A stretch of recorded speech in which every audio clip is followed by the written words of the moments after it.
Praise the lord. అందరికి వందనాలు. మన ప్రాతకాల ప్రార్థన ప్రారంభించుకుందాం పిల్లరా. ప్రార్థన చేసుకుందాం.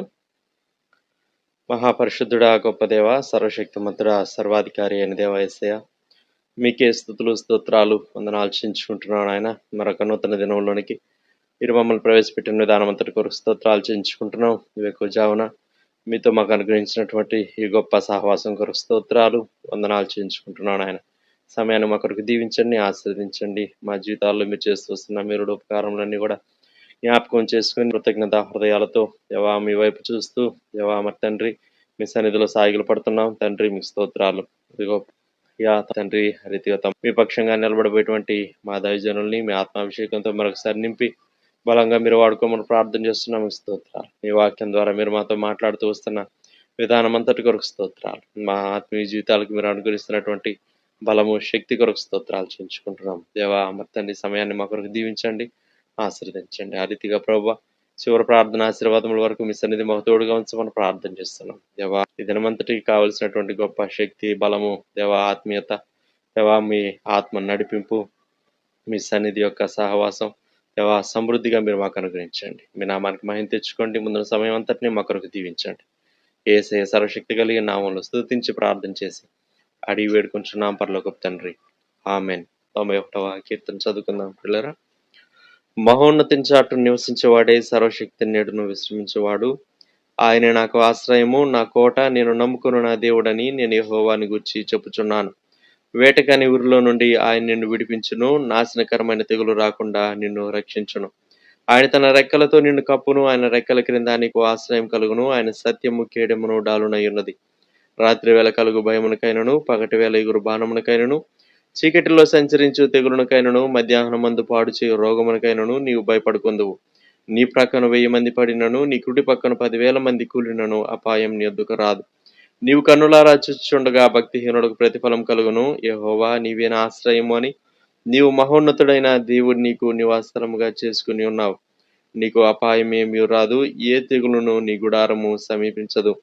నీ మార్గములన్నిటిలో నిన్ను కాపాడుటకు ఆయన నిన్ను గుర్చి తన దూతలకు ఆజ్ఞాపించును. నీ పాదములకు రాయి తగలకుండా వారిని తమ చేతుల మీద ఎత్తిపట్టుకొందురు. నీవు సింహములను నాగపాములను త్రొక్కెదవు, కొదమ సింహములను భుజంగములను అనగదొక్కెదవు. అతడు నన్ను ప్రేమించున్నాడు గనుక నేను అతన్ని తప్పించెదను. అతడు నా నామం ఎరిగినవాడు గనుక నేను అతన్ని గణపరచెదను. అతడు నాకు మొర్రపెట్టగా నేను అతనికి ఉత్తరం ఇచ్చెదను. శ్రమలో నేను అతనికి తోడై ఉండెదను. అతన్ని విడిపించి అతన్ని గొప్ప చేసేదను. దీర్ఘాయు చేత అతన్ని తృప్తిపరచెదను. నా రక్షణ అతనికి చూపించెదను. ఆమెన్. సమయంలో మనం దేవుని వాక్యం విందాం పిల్లరా. దేవుని వాక్యాన్ని ధ్యానం చేసుకుందాం. దాని కొరకు మనం ఇర్మియా గ్రంథంలోనికి వెళ్దాం. ఇర్మియా గ్రంథం 18వ అధ్యాయం 4, 5, 6 వచనాలు చదువుకుందాం. కుమ్మరి జిగట మంటితో చేయుచున్న కుండ వాని చేతిలో విడిపోగా ఆ జిగట మన్ను మరలా తీసుకొని కుమ్మరి తనకు యుక్తమైనట్లుగా దానితో మరి ఒక కుండ చేసెను. అంతటి యెహోవా వాక్కు నాకు ప్రత్యక్షమై ఇలాగ సెలవిచ్చెను. ఇశ్రాయేలు వార్లారా, ఈ కుమ్మరి మంటికి చేసినట్లు నేను మీకు చేయలేనా? ఇదే యెహోవా వాక్కు.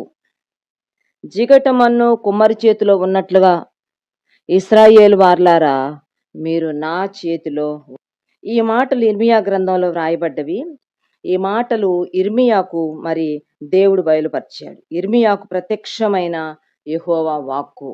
దేవుడు ఇర్మియాను నీవు కుమ్మరింటికి వెళ్ళాలి, వెళ్ళి కుమ్మరిని చూచి అక్కడ ఆ యొక్క సిట్యుయేషన్లో నువ్వు మాట్లాడాల్సిన మాటలు నేను నీకు తెలియచేస్తాను అన్నప్పుడు ఇర్మియా అక్కడికి వెళ్ళినట్టుగా మనం చూస్తాం.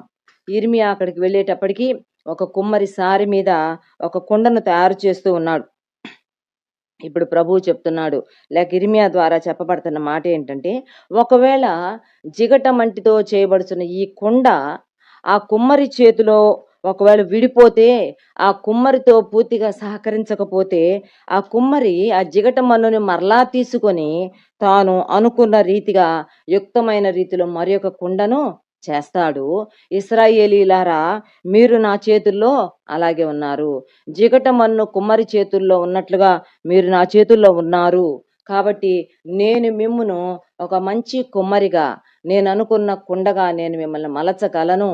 అది నాకు సాధ్యమే, అది నాకు అసాధ్యము కాదు అని దేవుడు తన ప్రజలైన ఇశ్రాయేలీయులకు ఇర్మియా ద్వారా తెలియజేస్తున్నాడు. మనం ఆలోచించబోతున్న అంశము, దేవుడు మన కుమ్మరి, మనం ఆయన చేతిలోని జిగట మన్నుతో చేయబడిన ఒక కుండ. యెషయా గ్రంథం 64వ అధ్యాయం 8వ వచనంలో కూడా మనకు ఆ మాట కనబడుతుంది. యెహోవా నీవే మాకు తండ్రివి, మేము జిగట మన్ను, నీవు మాకు కుమ్మరి వాడవు, మేమందరము నీ చేతి పని అయి ఉన్నాము. నీవు మాకు కుమ్మరి వాడవు, మేము నీ చేతిలోని జిగట మన్ను అనే ఒక అవగాహనలోనికి దేవుడు తన ప్రజలైన ఇశ్రాయేలుని తీసుకుని వస్తూ ఉన్నాడు. మనము కూడా కేవలము మన్నే, మనము కూడా జిగట మన్నుతో చేయబడిన కుండల వంటి వారము, ఘటముల వంటి వారము. మనల్ని తయారు చేసిన కుమ్మరి మన దేవుడైన యెహోవాయే. 2వ కొరింథీ పత్రిక 4వ అధ్యాయం 7వ వచనం, 4:7 అయినను ఆ బలాధిక్యము మా మూలమైనది కాక దేవునిదైయుండునట్లు మంటి ఘటములలో ఈ ఐశ్వర్యము మాకు కలదు. మంటి ఘటాలము మేము మంటి ఘటాలమైన మాలో దేవుడు తన ఐశ్వర్యాన్ని ఉంచాడు. మేము మట్టితో చేయబడిన ఘటాలము, మట్టితో చేయబడిన కుండలము. ఆయన కుమ్మరి అనే మాట అనే ఆ యొక్క ప్రత్యక్షతతోటి పౌలు రాసుకుంటూ వస్తున్నాడు. పరిశుద్ధ గ్రంథములో నుంచి మరి కుండ అనే అంశాన్ని గురించి ఆలోచన చేయబోతున్నాం. ఆ కుండ మనమై ఉన్నాము, కుమ్మరి మన దేవుడై ఉన్నాడు. అందుకే భక్తుడు ఇలా రాశాడు, కుమ్మరి ఓ కుమ్మరి జగదుత్పత్తి దారి అని భక్తుడు ఒక పాట రాశాడు. ఆయన కుమ్మరి, ఆయన పరమ కుమ్మరి. మనం ఆయన చేతుల్లో పెట్టుకున్నప్పుడు ఆయన మనలను తన చిత్తానుసారంగా మలచే దేవుడుగా ఉన్నాడు. మొట్టమొదటిగా యోహాను సువార్త 4వ అధ్యాయంలో ఒక స్త్రీ చేతిలో ఉన్న ఒక నీటి కుండను గురించి మనం ఆలోచన చేయబోతున్నాం. ఇది యోహాను సువార్త 4వ అధ్యాయం ఆ 4వ వచనం నుంచి సుమారుగా ఒక 40 వచనాల వరకు, లేకపోతే 42 వచనాల వరకు ఈ సమరయ స్త్రీని గురించిన ప్రస్తావన మనకి కనబడుతుంది. చూడండి 7వ వచనంలో, సమరయ స్త్రీ ఒకతే నీళ్లు చేదుకొనుటకు అక్కడికి రాగా యేసు నాకు దాహమున కిమ్మని ఆమెను అడిగెను. 28వ వచనంలో, ఆ స్త్రీ తన కుండ విడిచిపెట్టి ఊరిలోనికి వెళ్ళను అంటది. కాబట్టి ఆ స్త్రీ ఒక నీళ్ల కుండ తీసుకొని నీళ్లు చేదుకోవడానికి ఆ బావి దగ్గరికి వచ్చినట్లుగా మనం చూస్తాం. ఇది పరిశుద్ధ గ్రంథంలో నుంచి మనం ధ్యానం చేయబోతున్న మొదటి కుండ. ఈ కుండ అనే అంశం దగ్గర మనల్ని మనం అక్కడ నిలబెట్టుకోవాల్సిన వారంగా ఉన్నాము. అక్కడ మనము నేర్చుకోవాల్సిన విషయాలు ఉన్నాయి. ఇక్కడ ఈ యొక్క కుండను తీసుకుని వచ్చిన ఈ యొక్క సమరయ స్త్రీ నీళ్లు చేదుకోవడానికి వచ్చింది, లేక తన దాహము తీర్చుకోవడానికి వచ్చింది. అయితే యేసు ప్రభు అక్కడ కూర్చొని ఉన్నారు. ప్రభుతో ఆమెకి ఒక సుదీర్ఘమైన సంభాషణ జరుగుతుంది. యేసు ప్రభు ఆ స్త్రీ యొక్క పాప జీవితాన్ని గూర్చి, పాత జీవితాన్ని గూర్చి తాను బయటకు డ్రా చేసినట్టుగా, ఎలిసిట్ చేసినట్టుగా మనం చూస్తాం. అమ్మ, నేనిచ్చి నీళ్ళు త్రాగువాడు ఎప్పుడు దప్పికొండు అని అంటే, ప్రభా నాకు ఇవ్వమని అడిగినప్పుడు అప్పుడు ప్రభు చెప్తున్నాడు, అయితే నీ వెళ్ళి నీ పెనిమిటిని తీసుకురమ్మని చెప్తాడు. నీ పెనిమిటిని పిలుచుకురమ్మని అడిగినప్పుడు 16వ వచనంలో, నాకు పెనిమిటి లేడు అని తాను మాట్లాడుతుంది. తన యొక్క ఘటములో నుంచి, తన యొక్క జీవితంలో నుంచి ఆ రియలిస్టిక్ థింగ్స్ ని, యథార్థంగా జరిగిన విషయాలను తాను బయట పెడుతూ వస్తుంది. వాటిని తాను మాట్లాడడం మొదలు పెట్టింది. నాకు పెనిమిటి లేడు అనగానే, నిజమేనమ్మా, నీకు పెనిమిటి లేడు, ఇప్పుడు నీవు చెప్పిన మాట సరియే, ఇప్పుడున్నవాడు నీ పెనిమిటి కాడు, నీకు 5గురు పెనిమిట్లు ఉన్నారు. ఆమె యొక్క పాత జీవితాన్ని గురించి ప్రభు మాట్లాడుతున్నాడు. ఆమె యొక్క పాప జీవితాన్ని గురించి ప్రభు మాట్లాడుతున్నాడు. ఒక రంగా చెప్పాలంటే ఆమె జీవితంలో ఆమె ఘటములో ఉన్న పాప విషయాలు, పాత విషయాలను మరి యేసు ప్రభు బయటకు తీసుకుని వస్తూ ఉన్నాడు. నీళ్లు చేదుకోవడానికి ఆమె వచ్చింది, కానీ ఆమె జీవితంలో నుంచి అనేక విషయాలను దేవుడు బయటకు తీసుకొని తీస్తూ ఉన్నాడు. వాటిని బయటకు చేదుతూ ఉన్నాడు. ఆమె జీవితంలో దాగి ఉన్న పాప జీవితం, ఆమె జీవితంలో గతంలో జరిగిపోయిన అనేకమైన విషయాలను బయటకు తీసుకొని వచ్చి మెట్టుకు మనం చెప్పుకోవాలంటే ఆమె ఆ పాత జీవితాన్ని, ఆ పాప జీవితాన్ని విడిచిపెట్టేటట్లుగా యేసుప్రభు ఆమెను ప్రేరేపించినట్లుగా, యేసుప్రభు ఆమెను కన్విన్స్ చేసినట్లుగా, ఆ తర్వాత ఘనమైన ఒప్పింపు వచ్చినట్లుగా మనం గమనించవచ్చు. ప్రభు ఆమెతో మాట్లాడుతూ ఉండగా ఆయన తన పితరుల కన్నా గొప్పవాడని అర్థం చేసుకుంటది. ఆ తర్వాత ఆయన ఒక ప్రవక్త అని తెలుసుకుంటది. ఆ తర్వాత ఇంకా కొంచెం సంభాషణ కొనసాగిన తర్వాత వారు ఎదురు చూస్తున్న మెస్సియా, వారు ఎదురు చూస్తున్న క్రీస్తు ఆయన అన్న విషయం తెలుసుకుంటది. వెంటనే ఆ చక్కని మాట రాయబడింది 28వ వచనంలో, ఆ స్త్రీ తన కుండ విడిచిపెట్టి ఊరిలోనికి వెళ్ళి, మీరు వచ్చి నేను చేసినవన్నీయు నాతో చెప్పిన మనుష్యుని చూడుడి, ఈయన క్రీస్తు కాడా అని ఆ ఊరి వారితో చెప్పాను. వెంటనే ఆ స్త్రీ ఆ కుండ అక్కడ విడిచిపెట్టి వెళ్ళినట్టుగా మనం చూస్తాం. తన కుండ విడిచిపెట్టి వెళ్ళిపోయింది. తాను నీళ్లు చేదుకోవడానికి తెచ్చుకున్న కుండ అక్కడ విడిచిపెట్టి వెళ్ళిపోయింది. న్యాయంగా జరిగిన విషయం ఏంటంటే తన పాత జీవితాన్ని, తన పాప జీవితాన్ని అక్కడ తాను విడిచిపెట్టడానికి ఇష్టపడింది. అక్కడ దానికి ఒక స్వస్తి చెప్పడానికి తాను ఇష్టపడినట్టుగా మనం గమనించాల్సిన వారంగా ఉన్నాము. ఇప్పుడు ఆ పాత జీవితాన్ని, పాప జీవితాన్ని ఒప్పుకోవడం మాత్రమే కాకుండా దాన్ని విడిచిపెట్టి వెళ్ళిపోయింది. ఆ నీళ్ల కుండ అక్కడ విడిచిపెట్టి వెళ్ళిపోయింది. ఆ కుండను తీసుకెళ్ళినట్టు కనబడదు. ఆ కుండను నీళ్లతో నింపుకొని తీసుకెళ్ళినట్టు కనబడదు గానీ, ఆమె ఆ కుండను అక్కడ విడిచిపెట్టి వెళ్ళిపోయింది. ఈ సమరయ స్త్రీ తన కుండను అక్కడ విడిచిపెట్టి వెళ్ళిపోయింది. తన పాప జీవితాన్ని, తన పాత జీవితాన్ని విడిచిపెట్టడానికి తాను ఇష్టపడింది. తాను ఒక నూతన జీవితం ప్రారంభించటానికి తాను ఇష్టపడింది. తాను చేసినవన్నీ తనతో చెప్పిన క్రీస్తును గూర్చి తన ఊరిలో తాను ప్రకటించటానికి తాను బయలుదేరి వెళ్ళినట్టుగా మనం చూస్తాం. వెళ్ళింది, వాళ్ళకి చెప్పింది. ఆ ఊరి వారందరూ ఆ మాటలు విని, ఆమె చెప్పిన మాటలను బట్టి అనేకులు ఆయన యందు విశ్వాసం ఉంచారని చెప్పి 39వ వచనంలో మనం చూస్తాము. అంత మాత్రమే కాకుండా 42వ వచనములో, మా మట్టుకు మేము విని ఈయన నిజముగా లోక రక్షకుడని తెలుసుకొని నమ్ముచున్నామనిరి. ఆమె పాప జీవితానికి, పాత జీవితానికి, లేక తన ఘటములో ఉన్న, తన కుండలో ఉన్న పాతదంతా, పాపమంతా తీసి బయట పారవేయడానికి ఇష్టపడింది. తన సాక్ష్యాన్ని తన ఊరి వారితో చెప్పింది. ఇప్పుడు ఊరి వారందరూ బయలుదేరొచ్చి ప్రభువును చూచి నిజముగా ఈయన లోక రక్షకుడు, the saviour of this world అనే విషయం అక్కడ ప్రకటించబడినట్టుగా, చెప్పకనే చెప్పబడినట్లుగా మనం చూస్తాం. ఈ సమరయ స్త్రీ నీళ్లు చేదుకొనుటకు తీసుకుని వచ్చిన ఈ కుండ మనకు జ్ఞాపకం చేస్తున్న విషయం ఏంటంటే, మన మంటి ఘటాలమైన మనము మనలో ఉన్న పాప జీవితాన్ని, మనలో ఉన్న పాత జీవితాన్ని మనం వదిలిపెట్టవలసిన వారంగా ఉన్నాము, విడిచిపెట్టవలసిన వారంగా ఉన్నాము. పరమ కుమ్మరి మన నుంచి దాన్ని ఎక్స్పెక్ట్ చేస్తున్నాడు. కుమ్మరి చేతిలో జిగట మన్నుతో చేయబడిన కుండగా ఉన్న నీవు నేను మన కుండలను, మన ఘటాలను ఆయన పరిశుద్ధపరచాలని కోరుకుంటున్నాడు. పాపాన్ని విడిచిపెట్టాలని, పాత జీవితాన్ని విడిచిపెట్టాలని, ఒక నూతన జీవితాన్ని ప్రారంభించాలని ప్రభు కోరుకుంటున్నాడు. ఈ యొక్క సమరయ స్త్రీ జీవితంలో అదే చూస్తాం. నీళ్లు చేదుకొనుటకు కుండను తెచ్చుకున్న ఆ స్త్రీ తన పాత జీవితానికి, పాప జీవితానికి స్వస్తి చెప్పి ఒక నవీన జీవితాన్ని, ఒక నవీన స్వభావాన్ని తను అందుకొని, అలరించుకొని తనను ముందుకు సాగి వెళ్ళినట్లుగా మనం చూస్తాం. ఇది మొదటి కుండ మనకు నేర్పిస్తున్న విషయం. రెండో కుండ వద్దకు వెళ్దాం చూడండి. మార్కు సువార్త 14వ అధ్యాయం 13వ వచనం. ఆయన మీరు పట్టణములోనికి వెళ్ళుడి, అక్కడ నీళ్ల కుండ మోయుచున్న ఒక మనుష్యుడు మీకు ఎదురుపడును.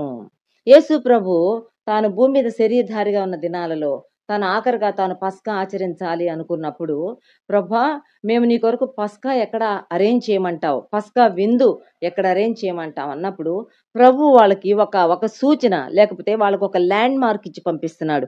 ఏమని చెప్తున్నాడంటే, మీరు వెళ్ళండి, సిటీలో ప్రవేశించండి, యెరూషలేం పట్టణంలోనికి ప్రవేశించండి. అక్కడ మీకు ల్యాండ్ మార్క్ ఏంటంటే, నీళ్ల కుండ మోయుచున్న ఒక మనుషుడు మీకు కనబడతాడు. మీరు ఆ మనిషిని వెంట వెళ్ళండి, అతన్ని ఫాలో అవ్వండి. అతడు ఏ ఇంట్లో ప్రవేశిస్తున్నాడు ఆ ఇంట్లోకి వెళ్ళండి, ఆ ఇంటి యజమానితో మీరు మాట్లాడండి. నేను నా శిష్యులతో కూడా పస్కాను భుజించుటకు నాకు విడిది గది ఎక్కడనని బోధకుడు అడుగుచున్నాడని చెప్పండి. ఒక నీళ్ల కుండ పోయిచున్న ఒక మనుష్యుణ్ణి ప్రభువుకున్నాడు. ఒక సూచనగా వాడుకున్నాడు. ఒక గుర్తుగా వాడుకున్నాడు. ఈ యొక్క నీళ్ల కుండ మనకి జ్ఞాపకం చేస్తున్న విషయం ఏంటంటే, ఈ నీళ్ల కుండ ఒక సూచనగా మిగిలిపోయింది. ఒక గుర్తుగా మిగిలిపోయింది. ఆ యేసు ప్రభువుకి పస్కా సిద్ధపరచడానికి ఇండ్లు కనుక్కోవడానికి ఇది ఒక గుర్తుగా, ఒక మరి సూచనగా దేవుడు వాడుకున్నట్లుగా మనం చూస్తాము. ఈనాడు దేవుని బిడ్డలమైన మనము కూడా ల్యాండ్ మార్క్స్‌గా ఉండాల్సిన వారంగా ఉన్నాము.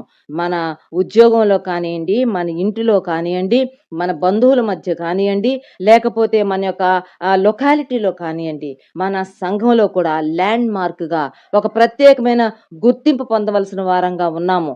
ఒక ప్రత్యేకమైన విషయానికి మరి సాదృశ్యంగా మనం ఉండవలసిన వారంగా ఉన్నాము. ఈ వ్యక్తిని మరి దేవుడు వాడుకున్నాడు. నీళ్లతో నిండిన కొండ మోసుకొని వెళ్తున్నాడు. యోహాను సువార్త ఈ నీళ్లతో నిండిన కుండ, లేకపోతే ఈ కుండలో ఉన్న నీళ్లు దేనికి సాదృశ్యంగా ఉన్నాయో ఒక మాట జ్ఞాపకం చేస్తాను. యోహాను సువార్త 7వ అధ్యాయం 37, 38 వచనాలు.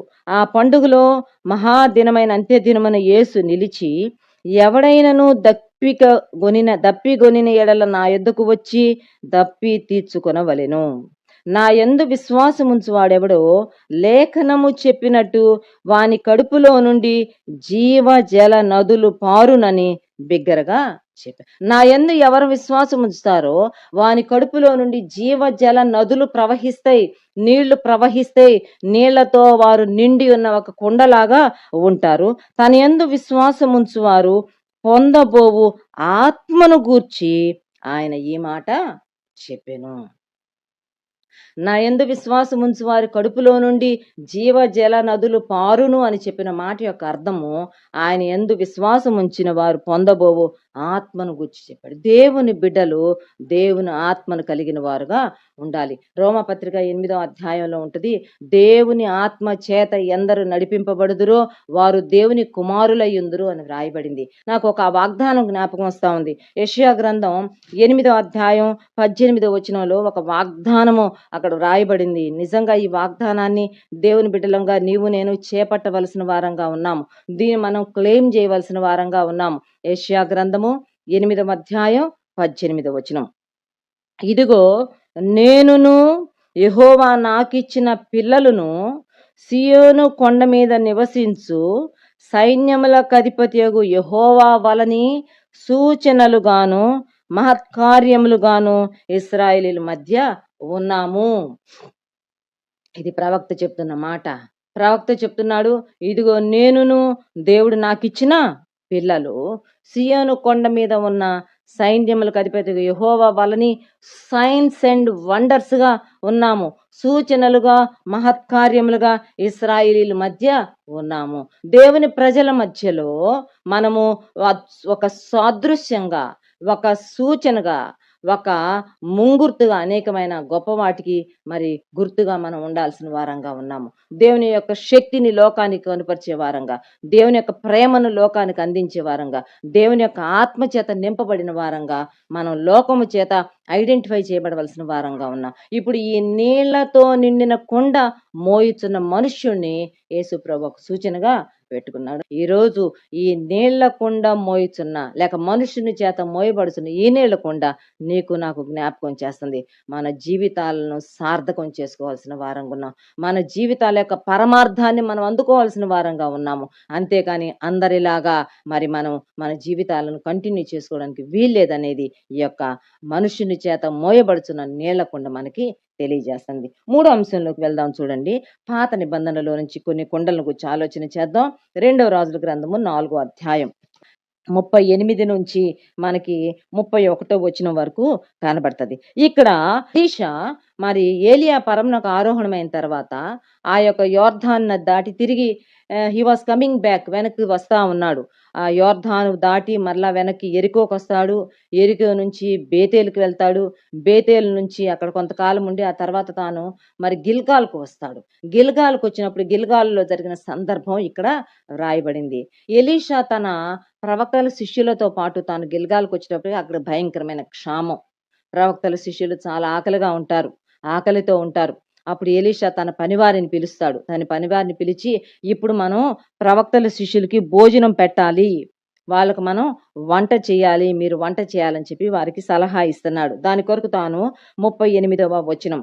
పెద్ద కుండ పొయ్యి మీద పెట్టి ప్రవక్తల శిష్యులకు కూర వంట చేయుమని సెలవిచ్చెను. ఏ గ్రేట్ పాట్ అని ఉంది మరి ఇంగ్లీష్లో. ఒక పెద్ద కుండ పొయ్యి మీద పెట్టండి. దానిలో మీరు ఆ కుండలో మీరు కూర చేయాలి. ఇప్పుడు దానితోటి ప్రవక్తల శిష్యులకు మనం భోజనం పెట్టాలి అని తన పనివారికి చెప్తాడు. ఇప్పుడు తన పనివారిలో ఒక పనివాడు తాను కూరాకులు ఏరడానికి పొలంలోకి వెళ్తాడు. పొలంలోకి వెళ్ళి కూరాకులు ఏరుకోవడానికి వెళ్ళి తాను ఆ వెర్రి ద్రాక్ష చెట్టును చూచి, ఆ ద్రాక్ష చెట్టు వెర్రిది, it's a false wild vine అనే విషయాన్ని తాను గుర్తుపట్టక, దాని గుణం ఎరుగక, దాని తీగలు తెంపి ఒడి నిండా కోసుకొని వచ్చి వాటిని తరిగి ఈ కూర కుండలో వేశాడు. మరి ప్రవక్తల శిష్యుల కొరకు కూర కుండ, కూర చేయడం కొరకు వాడబడిన ఒక పెద్ద కుండ. అయితే అక్కడ మనం గమనించాల్సిన ఒక విషయం ఏంటంటే, అక్కడ రాయబడిన మాట ఏంటంటే, దాని గుణము ఎరుగక. ఆ ద్రాక్ష తీగల యొక్క గుణము ఎరుగక, అది వెర్రి ద్రాక్ష చెట్టు అని తెలుసుకోకుండా తాను తీసుకొని వచ్చినట్టుగా మనం చూస్తాం. ఆ వ్యక్తి ఎలీషా పనివాడు. అక్కడ చేయబడుతున్న కూర వంటకం ఎవరికంటే ఎలీషా యొక్క ప్రవక్తల శిష్యులకి. అవన్నీ చాలా ప్రాముఖ్యమైన విషయాలు. తాను ఎలీషా ప్రవక్త యొక్క పనివాడు. తాను ఎలీషా ప్రవక్త కొరకు పని చేస్తున్న వ్యక్తి, ఎంతో జాగ్రత్తగా చేయవలసిన వ్యక్తి, ఎంతో అప్రమత్తంగా ఉండాల్సిన వ్యక్తి. తర్వాత ఆ కూర కూడా ఆ పెద్ద కుండలో చేస్తున్న కూర ప్రవక్తల శిష్యుల కొరకు చేస్తున్నాడు. తాను చాలా జాగ్రత్తగా ఉండాలి. తాను చాలా మెలకువగా ఉండాలి. తాను చాలా అలర్ట్ గా ఉండి తాను ఆ పని చేయవలసి ఉన్నాడు. అయితే అక్కడ మనం గమనించే విషయం ఏంటంటే, వాటి గుణము ఎరుగక వెర్రి ద్రాక్ష తీగలు తీసుకొచ్చి వాటన్నిటిని ఒడి నిండా తీసుకొచ్చి వాటిని తరిగి తాను ఆ కుండలో పోసేశాడు. తీరా వడ్డన కూడా జరిగిపోతా ఉంది. ప్రవక్త శిష్యులు పంక్తిలో కూర్చొని ఉన్నారు. ఇప్పుడు వడ్డించారు. వడ్డిస్తా ఉంటే ఆ ప్రవక్తల శిష్యులు దాన్ని రుచి చూడగానే వాళ్ళకి అర్థమైంది, అది భయంకరమైన చేదుగా ఉంది. వాళ్ళు ఇప్పుడు కేకలు వేస్తా ఉన్నారు. దైవజనుడా, కుండలో విషం ఉన్నదని కేకలు వేసి దానిని తినటం మానేశారు. కారణం ఏంటంటే, ఆ కుండలో విషం ఉన్నది. విషం ఉన్న కుండ. ఆ కుండలో విషం ఉన్నదని ప్రవక్తల శిష్యులు గుర్తించారు. ఇప్పుడు ప్రవక్త ఏం చేస్తున్నాడని గనక మనం చూస్తే, అతడు పిండి కొంత తెమ్మనెను. వారు తేగ కుండలో దానిని వేసి జనులు భోజనము చేయుటకు వడ్డించడని చెప్పెను. వడ్డింపగా కుండలో మరి ఏ జబ్బు కనిపింపక పోయాను. జబ్బు చేసే కూర, చేదుగా ఉన్న కూర, విషముతో కూడిన కూర వడ్డించబడుతూ ఉండగా, ఎప్పుడైతే కుండలో విషమున్నదని శిష్యులు కేకలు వేశారో, ప్రవక్త వెంటనే పిండి తెమ్మని చెప్పి పిండి దానిలో వేయగానే అందులో ఉన్న విషము విరిగిపోయింది, చేదు విరిగిపోయింది, జబ్బు విరిగిపోయింది. వారికి ఆరోగ్యం సమకూడినట్లుగా మనం చూస్తాం. ఈ ఉదయకాలం ఈ 3వ కుండ దగ్గర మనం నేర్చుకోవాల్సిన విషయాలు ఉన్నాయి. ఏంటంటే, ఆ కుండలో వేయబడుతున్న ఆ కూరాకులు అవి వెర్రి ద్రాక్ష చెట్టు నుంచి తెంపబడినవి, వెర్రి ద్రాక్ష నుంచి కోయబడినవి. దాని గుణం ఎరుగకయే ఒడి నిండా తెచ్చుకున్నాడు, తరిగేశాడు, కూరకుండలో కూడా వేశాడు. ప్రియమైన వారలారా, మనం ఎరగవలసిన విషయాలు కొన్ని ఉన్నాయి. మనం అజ్ఞానంగా ఉండడానికి వీల్లేదు. మనం అవివేకంతో ఉండడానికి వీల్లేదు. మనం చూచి చూడనట్లుగా ఉదాసీనంగా సాగి వెళ్ళడానికి వీల్లేదు. We need to know certain things. We need to know everything. ప్రతి విషయాన్ని మనం తెలుసుకోవాల్సిన వారంగా ఉన్నాము. మనకు దేవుడి విషయాలు తెలియపరుస్తాడు. పరిశుద్ధాత్మ దేవుడు మనకు తెలియపరుస్తాడు. ఎవరెవరి గుణము ఎటువంటిదో మనము తెలుసుకోవాల్సిన వారంగా ఉన్నాము. ఎవరెవరు ఎటువంటి వారో మనం తెలుసుకోవాల్సిన వారం ఉన్నాం. మనము ఏంటో మనం తెలుసుకునవలసిన వారం ఉన్నాము. మనమున్న లోకం ఎటువంటిదో మనం తెలుసుకోవాల్సిన వారంగా ఉన్నాం. మొట్టమొదటిగా మనం ఏంటో మనం తెలుసుకోవాల్సిన 2వ పత్రిక 5వ అధ్యాయం 6వ వచనంలో ఒక మాట ఉంది. అది కూడా మనం ఈ సందర్భంగా చదువుకోవాల్సిన వారంగా ఉన్నాము. కొరింథీయులకు రాసిన మొదటి పత్రిక 5వ అధ్యాయం 6వ వచనం. మీరు అతిశయపడుట మంచిది కాదు. పులిసిన పిండి కొంచెమైనను ముద్దంతయు పులియజేయనని మీరు ఎరుగరా? మీకు తెలీదా? ఇంకా ఎరుగరా మీరు? నేను మీకు తెలియజేస్తున్నాను. పులిసిన పిండి కొంచెము చాలు, అది ముద్దంతటిని వెలియజేస్తుంది. విషము కొంచెము చాలు, అది కూరంతటిని పాడు చేస్తుంది. ఆధ్యాత్మిక జీవితంలోనికి సులువైన పాపము, సులువుగా చిక్కులు పెట్టు పాపము, చేదైన వేరు, పులిసిన పిండి, అది కొంచెమైనా కానీ రానిచ్చామంటే అది మన జీవితాలను పూర్తిగా నష్టం చేస్తుంది, విషపూరితం చేసేస్తుంది, పాడైపోతాం, జబ్బును పడిపోతాం అనే విషయాన్ని మనం ఈ సందర్భంగా గ్రహించాల్సిన వారంగా ఉన్నాం. 4వ కుండ దగ్గరికి వెళ్దాం. చూడండి, న్యాయాధిపతుల గ్రంథము 7వ అధ్యాయం. న్యాయాధిపతుల గ్రంథం 6వ అధ్యాయం 7వ అధ్యాయంలో మనకి ఇక్కడ గిద్యోను మనకు కనబడతాడు. అయితే ఈ ఈ కాలంలో మిద్యానీయులు ఇశ్రాయేలును సఫర్ చేస్తున్నారు. ఆ దినాలలో దేవుడు గిద్యోనును లేవనెత్తుకున్నాడు. దేవుడు గిద్యోనుతో మాట్లాడతాడు. గిద్యోను, నేను నిన్ను వాడుకొని మిద్యానీయుల చేతి నుండి ఇశ్రాయేలుని రక్షించబోతున్నాను అన్నప్పుడు ఆ తప్పనిసరి పరిస్థితుల్లో ఒప్పించబడి గిద్యోను మరి మిద్యానీయులతో యుద్ధం చేయడానికి తాను పూనుకుంటాడు. దేవుడు చెప్తాడు, ఈ 300 మంది చాలు, వీళ్ళతో పాటు నువ్వు యుద్ధానికి వెళ్ళు. అయితే ఈ 300 మందిని 3 గుంపులుగా చెయ్యి. ఈ 300 మంది చేతులలో లేక ఈ 300 మందిని ఒక్కొక్కళ్ళు 3 వస్తువులు పట్టుకోవాలి. అంటే 16వ వచనం, ఆ 300 మందిని 3 గుంపులుగా చేసి బూరను, ఒట్టి కుండను, ఆ కుండలలో దివిటీలను ప్రతివాని చేతికి ఇవ్వు. 300 మంది చాలు, వాళ్ళని 100 మంది చొప్పున 3 గుంపులు చెయ్యి. ఒక్కొక్క వ్యక్తి దగ్గర 3 వస్తువులు ఉండాలి. ఒకటి బూర, రెండోది ఒక ఎంప్టీ పాట్, ఖాళీ కుండ ఇవ్వు వాళ్ళ చేతికి. మూడోది ఒక దివిటి, మండుతున్న ఒక దివిటి పట్టుకొని వెళ్ళాలి. ఇక్కడ గిద్యోనుతో పాటు యుద్ధానికి వెళ్ళిన 300 మంది చేతులున్న ఒట్టి కుండను గుచ్చి మనం ఉదయకాలం ఆలోచన చేయబోతున్నాం. ఇది 4వ కొండ. ఈ 3 వస్తువులు వాళ్ళు తీసుకొని వెళ్ళారు. వాళ్ళతో ఏం చెప్పాడంటే, మనం కొండ కొనకు వెళ్ళబోతున్నాము. ఆ కొండ కొనకు వెళ్ళిన తర్వాత నేను మీకు బూరతో ఊదుతాను, నేను మీకు శబ్దం చేస్తాను. నా బూర నాదం మీరు వినపడినప్పుడు మీరేం చెయ్యాలంటే, మీ చేతులలో ఇప్పుడు మీ చేతులలో మీరు తీసుకుని వెళ్ళిన ఈ 3 వస్తువులలో కుండలను పగలగొట్టాలి. 19వ వచనం, అట్లు నడిజాము మొదటి కావలి వారు ఉంచబడగానే గిద్యోనును అతనితోనున్న 100 మందియు దండు పాలెము కొట్ట కొనకు పోయి బోరలను ఊది తమ చేతులలో ఉన్న కుండలను పగులగొట్టిరి. అట్లా ఆ 3 గుంపుల వారు బోరలను ఊదుచు ఆ కుండలను పగులగొట్టి ఎడమ చేతులలో దివిటీలను, కుడి చేతులలో ఊదుటకు బోరలను పట్టుకొని యెహోవా ఖడ్గము, గిద్యోను ఖడ్గము అని కేకలు వేసిరి. ప్రియమైన వారులారా, ఇక్కడ మనం గ్రహించాల్సిన ఆత్మీయ విషయాలు ఉన్నాయి. వారు వారి కుండలను ఒట్టి కుండలుగా తీసుకొని వచ్చారు. ఆ కుండలో ఇంకేవేవో పట్టుకొని రాలేదు. అంత మాత్రమే కాకుండా వారు తెచ్చిన కుండ ఒకవేళ ఎంత మరి చక్కగా అందంగా ఉన్న కుండ కావచ్చు, లేకపోతే ఎంత విలువైన కుండ కావచ్చు, ఏదైనా కానివ్వండి, గిద్యోను చెప్పిన మాట చొప్పున లేక గిద్యోను ద్వారా దేవుడు చెప్పిన మాట చొప్పున వారి దగ్గర ఉన్న ఒట్టి కుండలను వారు పగలగొట్టడానికి ఇష్టపడ్డారు. They have broken their pots.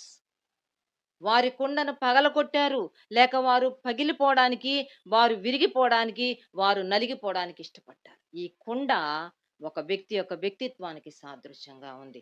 ఈ కుండ మనకు సాదృశ్యంగా ఉంది. మనము ఘటాలము, మంటి ఘటాలమైన మనలో దేవుడు తన ఐశ్వర్యాన్ని ఉంచాడని పౌలు చెప్పాడన్న మాట మనం చదువుకున్నాం.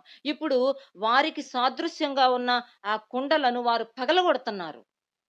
వారు తమను తాము చూపించుకోవడానికి, తమను తాము ఎగ్జిబిట్ చేసుకోవడానికి, తమను తాము ఎక్స్పోజ్ చేసుకోవడానికి ఇష్టపడలేదు. తమ ఐడెంటిటీని వారు పూర్తిగా పోగొట్టుకోవడానికి ఇష్టపడ్డారు.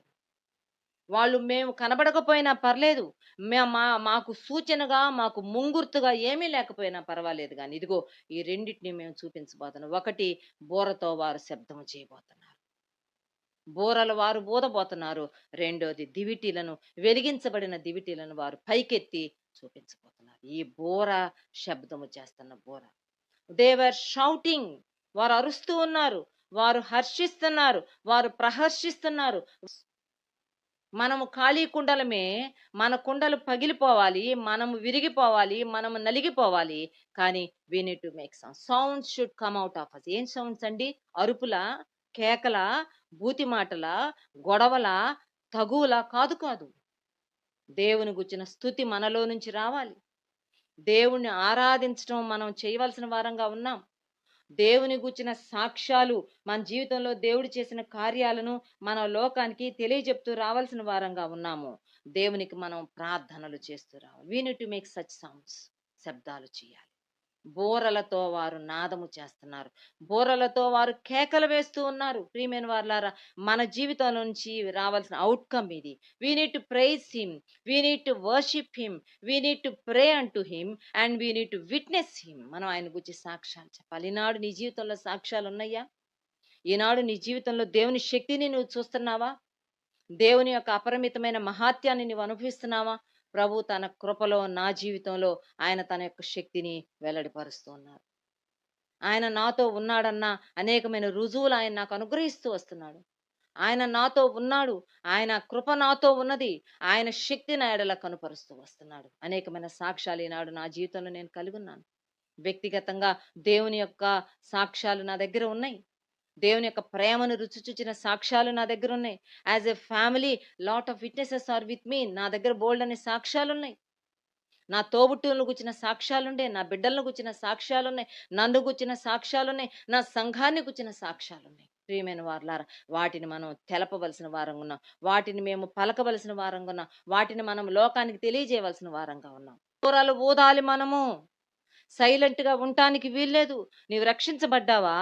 You need to make sounds. నీ డిపార్ట్మెంట్ లో, నీ యొక్క సెక్షన్ లో, నీ యొక్క ఇంటిలో, నీ యొక్క సరౌండింగ్స్ లో you need to make sounds. బూరలు ఊదాలి. అంత మాత్రమే కాకుండా దివిటీలను, వెలిగింపబడిన దివిటీని ఎత్తి చూపించాలి. మత్తయి సువార్త 5వ అధ్యాయంలో అంత మాత్రమే కాకుండా మరి యోహాను సువార్త 1వ అధ్యాయంలో ప్రభు చెప్తాడు, నేను లోకమునకు వెలుగై ఉన్నాను. I'm the light of this world. నేను లోకమునకు వెలుగై ఉన్నానని చెప్తాడు. ప్రభు వెలుగై ఉన్నాడు. వెలుగై ఉన్న ప్రభును లోకానికి చూపించాలి. పగుల గొట్టబడిన వట్టి కొండ నీకు నాకు సాదృశ్యంగా ఉంది. We need to empty ourselves and we need to break ourselves. మనల్ని మనం విరిగిపోవడానికి ఇష్టపడాలి. మనం ఖాళీ చేసుకోవడానికి ఇష్టపడాలి. మనం మరుగైపోవడానికి ఇష్టపడాలి. ప్రభువును లోకానికి చూపించటానికి, ప్రభువు చేసిన కార్యాలు లోకానికి చూపించటానికి, ప్రభువుకు చెందవలసిన స్తుతి, ఆరాధన, ఘనత ప్రభువుకు ఆపాదించడం అనే విషయాన్ని మనం హైలైట్ చేయవలసిన వారంగా, వెలుగులోనికి తీసుకురావాల్సిన వారంగా ఉన్నాము. ఇది 4వ కుండ. 5వ కుండను గురించి చెప్తాను చూడండి. నిర్గమకాండము 16వ అధ్యాయం 3వ వచనం. ఇశ్రాయేలీలు, మేము మాంసము వండుకొను కుండల వద్ద కూర్చుండి తృప్తిగా ఆహారము తినునప్పుడు యెహోవా చేతి వలన ఎలా చావకపోతిమి. ఈ సర్వ సమాజమును ఆకలి చేత చంపుటకు ఈ అరణ్యములోనికి మమ్మును అక్కడి నుండి తోడుకొని వచ్చితురని వారితో అనగా. మాంసము వండుకొను కుండలు. మాంసాన్ని వండుకోవడానికి ఇశ్రాయేల్ వాడుకున్న కుండల జ్ఞాపకం వస్తున్నాయి వాళ్ళకి. ఇశ్రాయేలీలు ఐగుప్తు దేశంలో మాంసం వండుకోవడానికి వాళ్ళకి టైం ఉందా? ఐగుప్తీయులు, ఫరో నియమించిన ఆ యొక్క వారి పైనున్న పెద్దలు, వీళ్ళు మాంసం వండుకునే అంత టైం ఇచ్చారా వీళ్ళు వాళ్ళకి? మాంసపు కుండల వద్ద కూర్చొని తీరికగా తృప్తిగా తినడానికి వాళ్ళకి సమయం ఉందా? కఠినమైన శ్రమలు పెట్టారు. కఠినమైన పనులు చేయించారు. వాళ్ళని శ్రమ పెట్టిన కొలది వాళ్ళు విస్తరిస్తూ వచ్చారని రాయబడిందే. Falls words. మాంసపు కుండల వద్ద వండుకొని కూర్చొని తృప్తిగా తింటా వచ్చాం మేము. ఇప్పుడు మేము ఆకలితో చచ్చిపోతున్నాం అంటాడు. ఐగుప్తు దేశంలో నుంచి బయటకు తీసుకొచ్చిన దేవుడు, అద్భుతాలు చేసి బయటకు తీసుకొచ్చిన దేవుడు, ఆకలితో చచ్చిపోవడానికి దేవుడు తన ప్రజలను వదిలిపెడతాడా? చాలాసార్లు మనం ఎక్స్ట్రీమ్లోకి వెళ్ళిపోయి మాట్లాడుతూ ఉంటాం. విపరీతమైన మాటలు మాట్లాడుతుంటాం. అది తగదు దేవుని బిడ్డలంగా మనకి. ఎటువంటి మాటలు మనలో నుంచి రావాలో ఆ మాటలే మాట్లాడాలి. ఒక విశ్వాసికి తగిన మాటలు, ఒక సేవకురాలకు తగిన మాటలు, ఒక దేవుని బిడ్డకు తగిన మాటలే మనలో నుంచి రావాలి.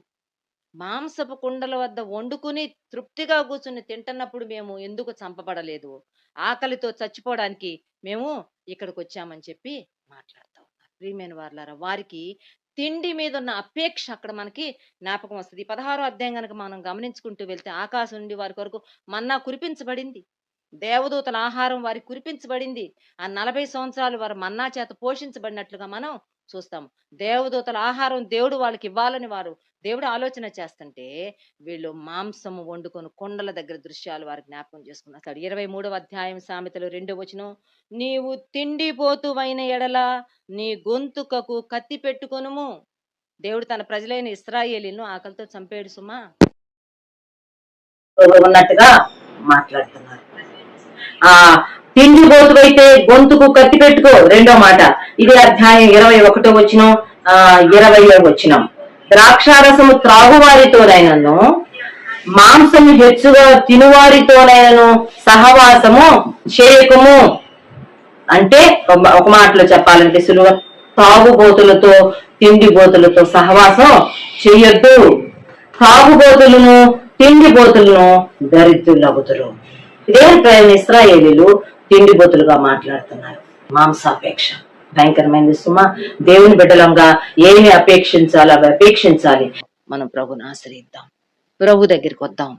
ప్రభా, ఒకవేళ నీళ్లు చేదుకోవడానికి ఆ బావి దగ్గరికి వచ్చిన సమరయ స్త్రీలాగా మన జీవితాలుంటే మన మన పాత జీవితాన్ని విడిచిపెట్టడానికి ఇష్టపడతాం. మనుషుని చేత మోయబడిన నీళ్ల కుండలాగా మనం ఉంటే ఒక ల్యాండ్ మార్క్ గా మన ప్రాంతాల్లో, మన ప్రదేశంలో, మన ఇంటి వారి మధ్యలో మనం ప్రభు కోసం ఆత్మ పూర్ణులమై దేవుని కోసం బ్రతుకుతాం. మూడోది, మరి ఒకవేళ మన పాత్రలో మన కుండలో గుణమెరుగక తెలియకనే విషాన్ని మనం లోపలికి తీసుకుంటా ఉంటే ఆ విషం ఒక రోజు మన ఆత్మను, ఆత్మీయ జీవితాన్ని హరించి వేస్తాను. గుర్తుపెట్టుకొని యేసు క్రీస్తును మన జీవితాల్లోనికి సంపూర్ణంగా సహృదయంతో చేర్చుకోవడం ద్వారా మనలో ఉన్న విషం విరిగిపోయి దేవుని కోసం ఒక మధురమైన జీవితాలు మనం జీవిద్దాం. నాలుగోది, గిద్యోనుతో అనుచరులు మోసుకుని వెళ్ళిన ఒట్టి కుండలాగా, పగలుగొట్టబడిన కుండలాగా, రూపురేఖలు కోల్పోయిన కుండలాగా మన ఐడెంటిటీని మనం పూర్తిగా పోగొట్టుకోవడానికి ఇష్టపడి ఆయనను గూర్చిన స్తుతి ఆరాధనతో, ప్రార్థన విజ్ఞాపనలతో మన జీవితాన్ని నింపుకుందాము. ఆయనను మన జీవితాల్లో ఒక దివిటీగా, మనం ఆయనకు ఒక దీపస్తంభంగా నిలబడి ఆయన దీపంగా మన జీవితాల్లో నిలబెట్టుకుని ప్రభువును లోకానికి చూపిద్దాం. ఆఖరుగా మనం ఇప్పుడు చెప్పుకున్న కొండ, మాంసము వండుకొను కొండల వద్ద దయచేసి కూర్చోవద్దు సుమా. తినటం కోసం బ్రతకొద్దు, బ్రతకడం కోసం తిందాం. దేవుని ఉద్దేశం ఏంటో నెరవేర్చడానికి మనం తీర్మానం చేసుకుందాం. నిన్ను నన్ను లోకానికి పంపడంలో God has got a purpose. So we need to lead a purpose driven life. ఆ పని నిమిత్తము, దేవుని చిత్తము నిమిత్తము మన జీవితాలను మనం నడిపించాల్సిన వారం ఉన్నాం. దేవుని పని తుదముట్టించడానికి, దేవుని చిత్తం నెరవేర్చడానికి ఈ లోకంలో సాగి వెళ్ళాలి. కానీ మన ఇష్టాలు తీర్చుకోవడానికి, మన కోరికలు తీర్చుకోవడానికి, మన ఆశలు తీర్చుకోవడానికి కాదు. కానీ ప్రభు చిత్తాన్ని నెరవేరుద్దాం, పూర్తి చేద్దాం, ప్రభువుని సంతోషపరుద్దాం. అలాగూ పరమ కుమ్మరి అయిన ఆ దేవదేవుని చేతులకి మనల్ని మరొక మారు అప్పగించుకుందాం. ప్రభా, నేను సరిగ్గా లేను ప్రభా, నీ వద్దకు వచ్చినప్పుడు నువ్వు సరి చేయగలవు, మరొక నూతనమైన రూపం నాకు ఇవ్వగలవు. పరమ కుమ్మరివి, నేను జిగట మన్నుతో చేయబడిన నేను ఒక కుండను, నన్ను నీ చేతుల్లో పెట్టుకుంటున్నాను. నన్ను రూపాంతరము చెందించు, నాలో మార్పు తీసుకురా. నీవు కోరుకున్న రూపంలోకి నేను వచ్చి నేను మహింపరచడానికి సహాయం చేయమని ప్రార్థన చేసుకుందాం. దేవుడి మాటలను మనందరి కొరకు దీవించును గాక. ఆమేన్. మన ప్రభువైన యేసుక్రీస్తు వారి కృప, దేవుని ప్రేమ, పరిశుద్ధాత్మని అన్యోన్య సహవాసం సదాకాలం సంఘమునకు తోడై ఉండును గాక. ఆమేన్.